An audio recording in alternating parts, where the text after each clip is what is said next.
Okay, I'm Ray Wiess. I'm a current trustee. I was also a trustee who turned out and waited a year and ran again. When I voted in the election, I didn't really understand what was going on. But as this furor has risen, I've spent a lot of time trying to read all the rules. And it's not easy. I spent about half a day doing this. I consulted frequently with my trial lawyer wife in order to try to understand what's going on. And I honestly believe, I came to this meeting opposed to the resolution. I may change my mind, but I did so for a different reason. I believe that there were 4 errors that were made. The first error is the only one which the city has been threatened with a lawsuit over. Those errors are that Mr. Morten, I believe, should have been seated.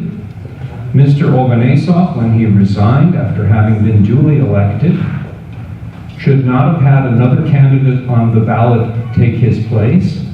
It should have called for an election. That's found in Robert's rules. It's not covered on 624, and it's not covered in our bylaws, but that's the rule, that Robert's rules apply.